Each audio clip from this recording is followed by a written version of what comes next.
Let's look at what's on the design screen. Remember that the specific icons that you have available will vary slightly if you don't have all the modules of DesignWorks activated.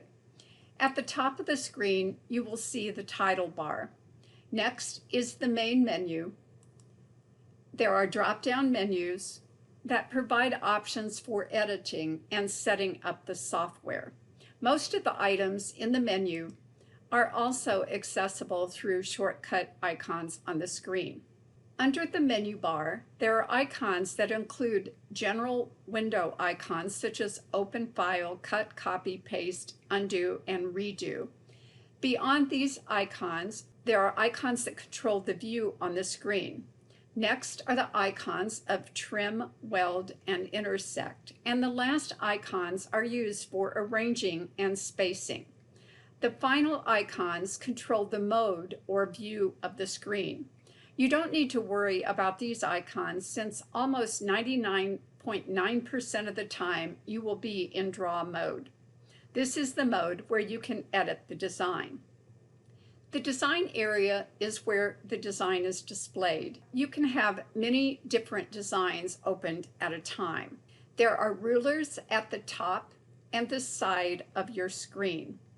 Underneath the top icons are tool options, and it is currently blank because nothing on the design is selected. But if I select an item, you can see that tool option populates. On the left side of the screen, you will find the Tools toolbar. These have icons that are used to edit the design. Some of these icons have a black triangle in the lower right corner. This means that there are additional tools combined with that tool. Just click and hold on the icon and the additional icons will be shown. Drag to select a new icon and notice that that new icon replaces the one that used to be in view. If you open additional files, you will have tabs across the design screen so that you can have multiple designs open at the same time. This makes it easy to go to another design and select part of it and copy and paste it into your working file. On the right side of the screen is Object Properties, and again, it is blank until I select something. Once I select something, the Docker is populated. This area is used to change from one type of stitch or painted design to another type, and you can also change the properties of that type of stitch or painted design. At the lower part of the screen, you will find a Threads palette and a Brushes palette. This area is used to change the color of a stitched or painted design. At the very bottom is the status bar, where you will find information about the design, such as width, height, and number of stitches.